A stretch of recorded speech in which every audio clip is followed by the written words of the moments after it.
Halo, assalamualaikum warahmatullahi taala wabarakatuh. Ketemu lagi di channel Indraidu.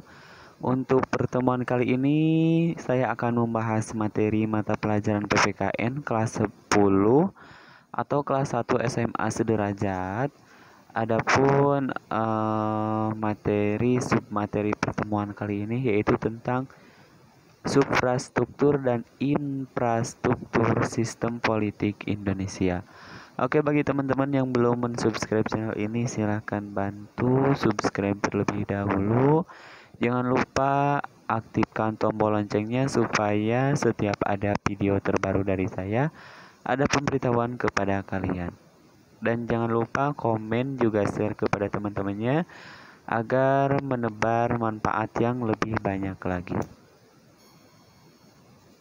Oke, sebelum kepada suprastruktur dan infrastruktur politik di Indonesia atau sistem politik di Indonesia, alangkah lebih baiknya kita belajar tentang pengertian sistem politik. Nah, menurut David Easton, sistem politik adalah seperangkat interaksi yang diabstraksi dari perilaku sosial secara keseluruhan. Abstraksi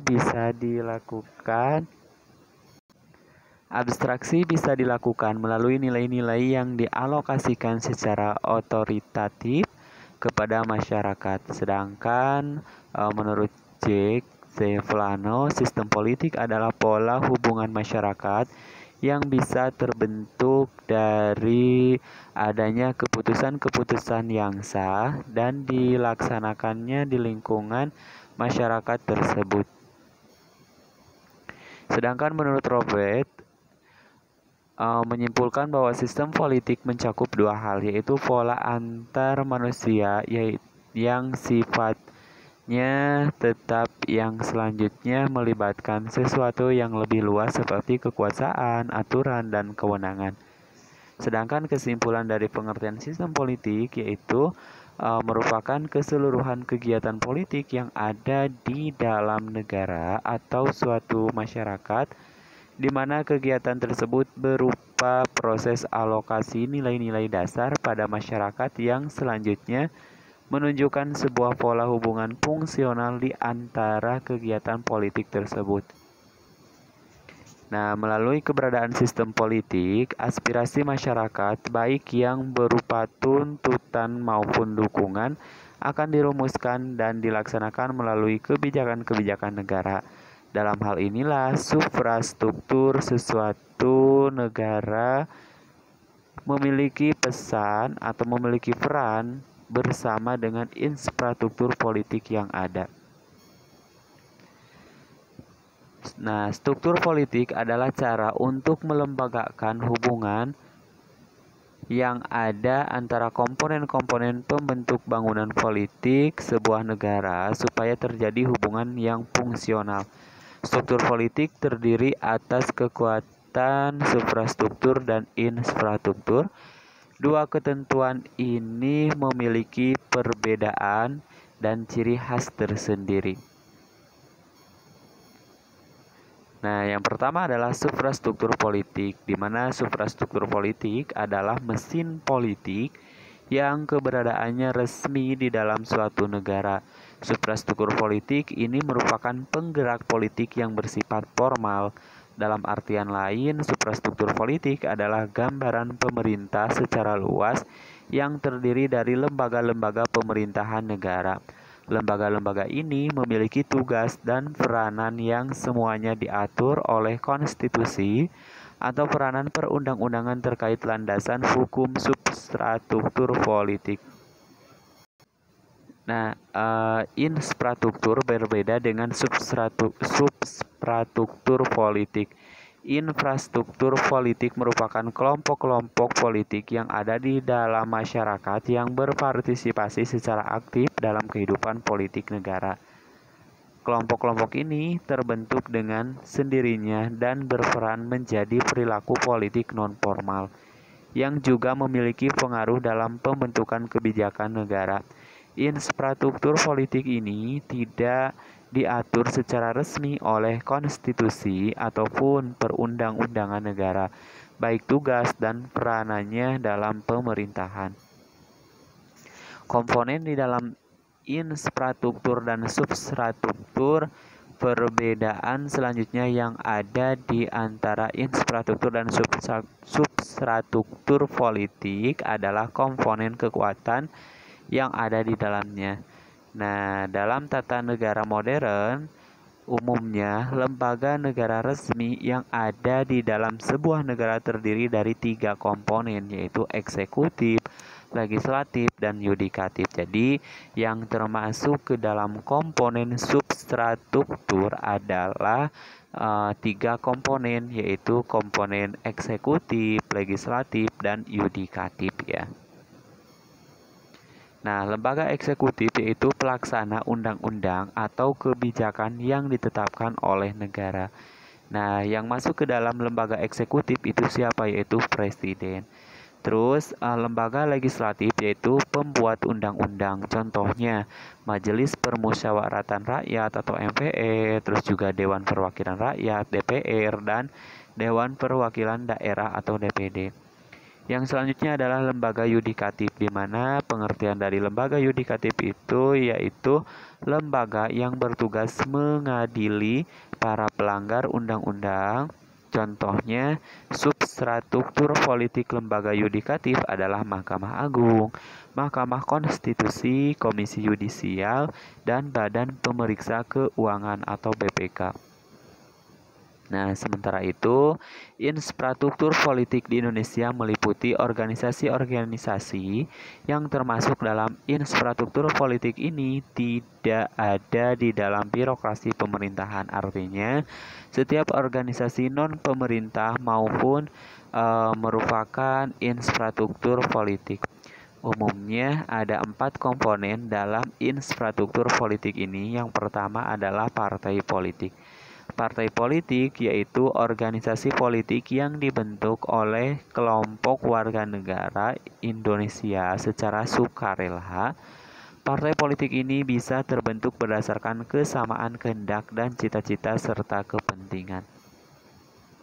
Yang kedua adalah interest group, yaitu kelompok yang memiliki kepentingan dalam kebijakan politik negara. Kelompok ini bisa berupa lembaga swadaya masyarakat atau LSM, serikat buruh, dan yang lain-lain.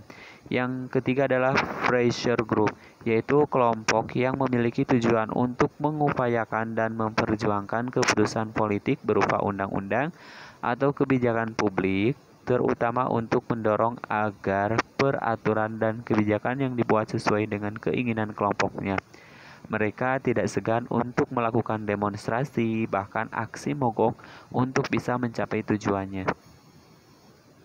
Yang keempat adalah media komunikasi politik, yaitu alat komunikasi politik untuk menyampaikan segala informasi dan pendapat politik secara tidak langsung kepada masyarakat. Komponen ini diharapkan agar bisa mengolah, mengedarkan, hingga mencari dan menggiring aspirasi masyarakat. Melalui komunikasi politik bisa berupa media cetak maupun media elektronik. Yang selanjutnya adalah peran infrastruktur dan substruktur.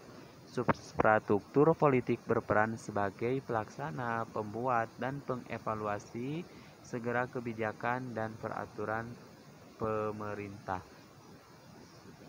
Yang selanjutnya adalah peran dan fungsi infrastruktur politik adalah untuk memberi tuntutan dan aspirasi untuk bisa terus memperbaiki peraturan dan kebijakan yang ada agar lebih baik dan mendukung kepentingan rakyat. Sedangkan tujuan infrastruktur dan substruktur politik bertujuan untuk menciptakan masyarakat yang adil dan makmur. Namun dalam jangka waktu yang lebih pendek, berikut ini adalah tujuan dari substruktur politik. Yang pertama adalah pembagian kekuasaan. Adanya pembagian kekuasaan ini artinya dalam negara yang menganut sistem politik demokrasi tidak boleh terpaku pada satu kekuasaan saja. Hal ini dilakukan untuk menghindari terjadinya penyalahgunaan wewenang dan kediktatoran yang sangat mungkin terjadi jika tidak ada pembagian kekuasaan. Yang kedua adalah mempermudah pengorganisasian negara. Hal ini dikarenakan dengan adanya lembaga-lembaga negara dengan tugas masing-masing, maka ada pembagian tugas pula dalam mengorganisasi negara tersebut. Tidak hanya itu, pembagian wilayah seperti wilayah pusat dan daerah yang dipimpin oleh pemimpin tersendiri juga mempermudah pengorganisasian negara. Yang ketiga adalah aspirasi tersalurkan. Substruktur politik ada agar bisa lebih memperhatikan aspirasi rakyat serta mendekatkan negara dengan masyarakatnya. Hal ini dikarenakan kebijakan yang dibuat oleh pemerintah adalah berdasarkan aspirasi rakyat, baik secara langsung disampaikan kepada lembaga negara maupun melalui infrastruktur politik yang ada. Yang selanjutnya adalah mencapai tujuan pembangunan. Pada akhirnya, substruktur politik memiliki tujuan untuk mencapai pembangunan nasional. Tujuan pembangunan nasional ini tertuang dalam pokok pikiran pembukaan Undang-Undang Dasar Republik Indonesia tahun 1945, alinea keempat. Terus juga infrastruktur politik juga memiliki tujuan-tujuan yang ingin dicapai. Antara lain yang pertama adalah memberi pendidikan politik. Infrastruktur politik menginginkan pengetahuan politik rakyat semakin meningkat. Dengan pengetahuan politik yang meningkat, diharapkan partisipasi politik mereka sebagai warga negara pun juga bisa meningkat sehingga bisa memaksimalkan sistem politik negara.